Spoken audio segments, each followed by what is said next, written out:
Alhamdulillah alladzi ja'alana minal muslimin wal mu'minin wal muhsinin. Asyhadu an la ilaha illallah wahdahu la syarika lah wa asyhadu anna Muhammadan abduhu wa rasuluhu la nabiyya ba'dah. Allahumma salli wa sallim ala hadzal nabi al-karim Muhammadin wa ala alihi wa ashabihi ajma'in. Amma ba'du fa ya ibadallah, usikum wa iyaya bitaqwallah wa ta'atihi la'allakum tuflihun. A'udzu billahi minasy syaithanir rajim. Bismillahirrahmanirrahim. Ma indakum yunfad wa ma 'indallahi baq. Wa lanajziyanna alladhina sabaru ajrahum bi ahsani ma kanu ya'malun. Shadaqallahul 'azim. Puji syukur kita panjatkan kepada Zat yang Maha Ghafur. Salawat dan salam semoga selalu tercurah kepada panutan kita tercinta Nabi besar Muhammad sallallahu alaihi wasallam.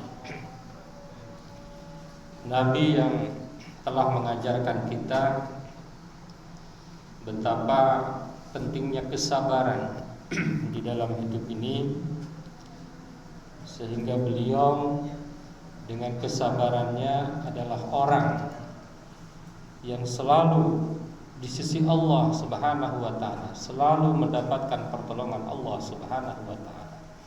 Innallaha ma'as sabirin.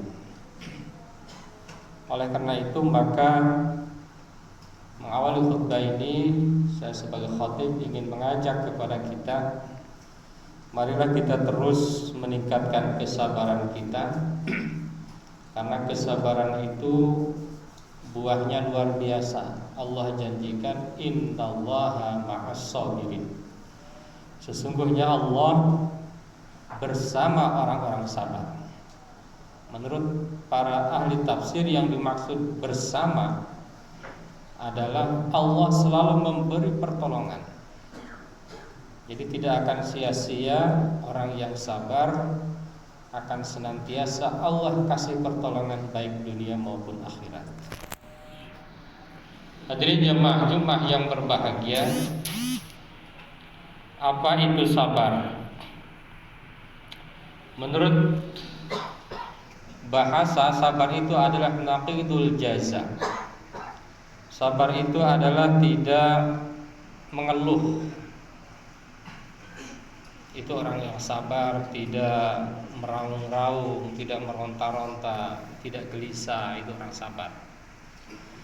Menurut bahasa Indonesia, dalam KBBI disebutkan ada dua makna sabar. Yang pertama adalah tahan menghadapi cobaan, tidak lekas marah, tidak lekas putus asa, tidak lekas patah hati. Yang kedua adalah orang yang tenang, tidak tergesa-gesa, tidak terburu nafsu, itulah orang yang sabar. Hadirin jamaah Jumat yang berbahagia, menurut para pakar ada banyak definisi tentang sabar. Di antaranya adalah sabar menurut Quraisy Shihab. Menurut beliau adalah sabar adalah menahan diri atau membatasi jiwa dari keinginannya demi mencapai sesuatu yang baik atau luhur. Jadi sabar itu bukan hanya menahan, tetapi ada target yang lebih luhur. Saya sering contohkan, misalnya kita tidak boros, ada target biar kita memiliki harta. Memiliki harta itu ada target biar kita bisa beramal, biar kita bisa bermanfaat. Jadi bukan hanya tahan, tidak ada makna. Jadi ada target yang lebih luhur. Menurut Yusuf Qaradawi, yang dimaksud dengan sabar itu adalah beramal penuh keyakinan bahwa kemudaratan dan ketaatan itu memberi manfaat. Itu menurut Yusuf Qaradawi, bahwa sabar itu adalah orang yang senantiasa beramal. Karena dalam kondisi apapun ibadah itu Kemudorotan itu akan memberikan dampak dan manfaat yang baik buat kita seandainya kita sabar menghadapinya. Bahkan dalam hadis Rasulullah SAW dikatakan adalah bahwa jika seandainya Allah Subhanahu wa taala mencintai seseorang, maka Allah akan mengujinya. Artinya kalau kita dicintai Allah, Allah diuji. Allah menguji kita. Jadi kalau kita nggak diuji, justru kita pertanyakan kan. Barang siapa yang sabar, maka Allah akan jadikannya orang yang mulia. Kalau Allah uji, dia sabar, ia menjadi orang mulia. Kalau Allah uji lalu ia ridho kepada Allah, dia selalu puas kepada Allah, maka Allah akan jadikan ia sebagai pilihan yang istimewa atau al-mustafa. Sungguh luar biasa bagi orang yang sabar itu, tinggi derajatnya di sisi Allah Subhanahu wa taala. Bahkan di dalam Al-Qur'an disebutkan wasta'inu bis-sabri was-shalah, bahwa sesungguhnya kalau seandainya kita menghadapi problem, maka minta pertolonglah kepada Allah dengan sabar dan salat. Jadi kedudukan sabar sangat luar biasa. Setelah sabar kemudian kita salat, insyaallah maka akan ada solusi-solusi yang Allah berikan kepada kita. Lebih dahsyat lagi ada sebuah hadis, tidak ada seorang muslim yang ditusuk oleh duri atau lebih dari itu kecuali Allah pasti akan menghilangkan kesalahan-kesalahannya sebagaimana pohon menggugurkan daunnya. Luar biasa. Yang penting kita sabar dalam menghadapi berbagai problem dan keadaan. Hadirin jamaah Jumat yang berbahagia, ini yang menarik adalah sabar yang dimaksud dalam Islam itu apa? Ternyata di dalam Islam itu ada 5 jenis sabar. Kenapa orang yang sabar itu begitu tinggi, bahkan selalu ditolong Allah? Karena ternyata ada 5 jenis sabar. Yang pertama, sabar itu sabar dalam menjalankan kewajiban. Sabar sholat, sabar zakat, sabar puasa, itu juga sabar. Yang kedua, sabar dalam meninggalkan larangan. Sabar tidak korupsi, padahal di depan mata gampang untuk korupsi. Sabar untuk mengeluh, padahal bisa aja mengeluh karena kondisi yang ada. Yang ketiga, sabar dalam menghadapi musibah. Ada corona, ada banjir, ada erupsi dan lain sebagainya, itu butuh kesabaran. Yang keempat, sabar dalam menghadapi tipu daya dunia. Sabar hidupnya itu agar tidak terlalu berlebihan mengejar dunia, karena semakin dikejar semakin jauh. Dan yang terakhir adalah sabar dalam perjuangan, sabar mencari nafkah, sabar dalam belajar dan lain sebagainya. Hadirin jamaah Jumat yang berbahagia, ada yang menarik sebuah hadis yang datangnya dari Ali bin Abi Thalib, di mana Rasulullah SAW bersabda. Kata Rasulullah, sabar itu ada 3 macam. Jadi yang 5 tadi kalau disimpulkan sebetulnya isinya ada 3 juga. Yang pertama, sabar dalam menghadapi musibah. Yang kedua, sabar dalam ketaatan. Dan yang ketiga, sabar dalam menghindari kemaksiatan. Ini yang menarik kalimat-kalimat selanjutnya. Barang siapa yang sabar menghadapi musibah sehingga ia menjalaninya dengan baik, dengan segala kekuatan hatinya, maka Allah mencatatnya 300 derajat kebaikan, yang antara satu derajat dengan derajat yang lainnya itu antara langit dan bumi, bumi dan langit. Jadi kalau kita sabar dalam musibah, dalam cobaan, Allah kasih 300. Masing-masing dari 300 itu, satunya itu antara langit dan bumi. Kalau sabar dalam musibah. Berat memang ya, sabar dalam musibah. Tapi ternyata ada yang lebih dahsyat lagi. Barang siapa yang sabar dalam ketaatan, dalam beribadah, dalam beramal, Allah akan mencatat 600 derajat.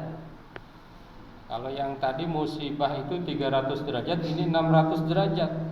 sudah 600, masing-masing derajatnya itu harganya itu jarak antara dasar bumi sampai puncak arsy. Kalau yang tadi jaraknya dari bumi sampai langit, ini dari dasar bumi sampai puncak arsy, udah begitu 600. Ini agak aneh memang ya. Kenapa ya? Kenapa menjalankan ibadah lebih besar dibanding dengan menghadapi musibah, menghadapi problem? Padahal menurut kita problem itu dahsyat sekali. Yang lebih dahsyat lagi, hadis selanjutnya. Di dalam hadis ini disebutkan, barang siapa yang sabar dalam menghindari kemaksiatan, Allah mencatat 900 derajat. Ini 900 derajat yang masing-masing derajatnya itu 2 kali antara dasar bumi dengan puncak arsy. Lebih tinggi lagi. Padahal menghadapi musibah itu susah sekali, berat. Cobaan itu berat. Tapi kenapa menjalankan kewajiban, meninggalkan larangan Allah lebih berat, lebih tinggi harganya di sisi Allah? Setelah kita renungkan, kalau musibah yang terjadi pada kita biasanya banyak yang menolong. Misalnya ini musibah erupsi, di mana-mana kan ada peduli segala macam, banyak. Peduli erupsi, peduli musibah, peduli banjir. Sekarang kalau peduli melaksanakan kewajiban, ada nggak yang peduli? Peduli jamaah subuh misalnya, nggak pernah dengar tuh. Peduli zakat, biar pada zakat semua, nggak pernah dengar. Peduli puasa, nggak pernah dengar. Apalagi meninggalkan larangan Allah Subhanahu wa ta'ala, ini lebih sulit lagi.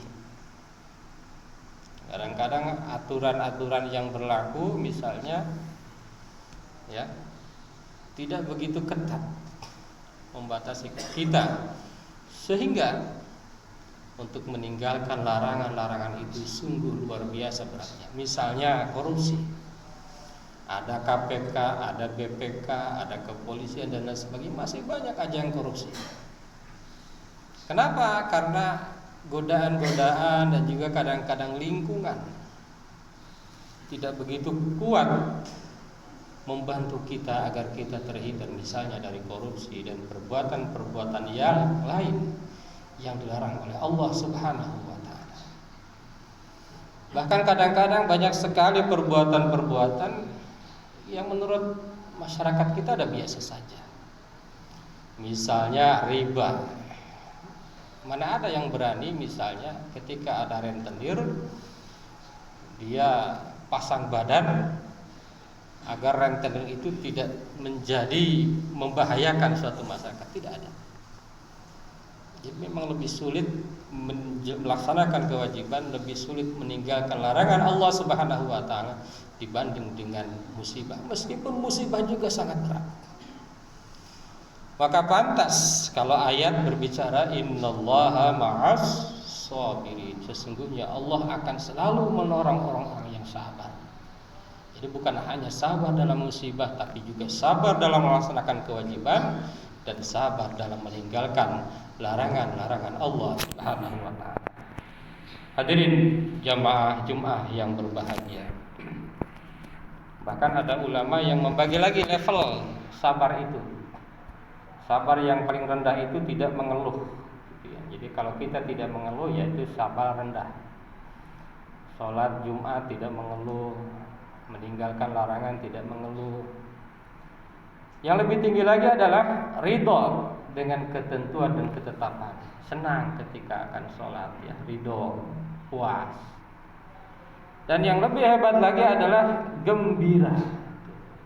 Orang yang selalu gembira ketika sholat, bergembira, menghadapi musibah bergembira, menjalankan kewajiban bergembira. Inilah sabar yang paling tinggi di sisi Allah Subhanahu wa ta'ala. Hadirin jamaah Jumat yang berbahagia, khatib selalu bilang bahwa sabar itu sangat sulit dilakukan, mudah diucapkan.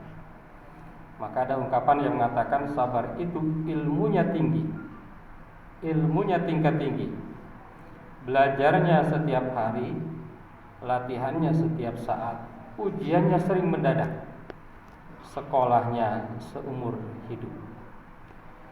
Sejak kita menginginkan kebahagiaan dan kesuksesan, kalau kita ingin apapun, hakikatnya adalah kita harus sabar. Kita harus sabar dalam melaksanakan kewajiban, kita harus sabar dalam menjalankan yaitu musibah-musibah atau problem-problem, dan kita harus sabar dalam meninggalkan apa yang dilarang oleh Allah Subhanahu wa taala. Bersabarlah, karena sabar adalah mutiara. Orang yang sabar akan selalu berkilau. Hanya mereka yang sabar yang bahagia. Jadi kalau kita mau bahagia, kuncinya adalah sabar. Hanya mereka yang sabar yang masuk surga. Bersabarlah, insya Allah kita akan sukses dunia dan sukses di surga Allah Subhanahu wa taala. Amin ya Allah ya rabbal alamin. Barakallahu li wa lakum fil Qur'anil azim wa nafa'ana wa iyyakum bima fihi minal ayati wal dzikril hakim. Aqulu qouli hadza astaghfirullahal azim. Allahumma shalli wa sallim ala sayyidina Muhammadin wa ala ali sayyidina Muhammad. Alhamdulillah alladzi kataba ala nafsihi rahmah wa amarna bimtisali ma'muratihi wa jitinabi manhiyatihi muddatal hayat. Asyhadu an la ilaha illallah wahdahu la syarika lah wa asyhadu anna Muhammadan abduhu wa rasuluhu ila yaumil qiyamah. Allahumma salli wa sallim ala hadzal nabi al-karim Muhammadin wa ala alihi wa ashabihi ajma'in. Amma ba'du, fa ya ayyuhan nas ittaqullaha haqqa tuqatih wa 'alamu anna Allah ta'ala qad wa'ada man ittaqa bidukhulil jannah wa tawa'ada man 'asahu bidukhuli jahannam ma'wah.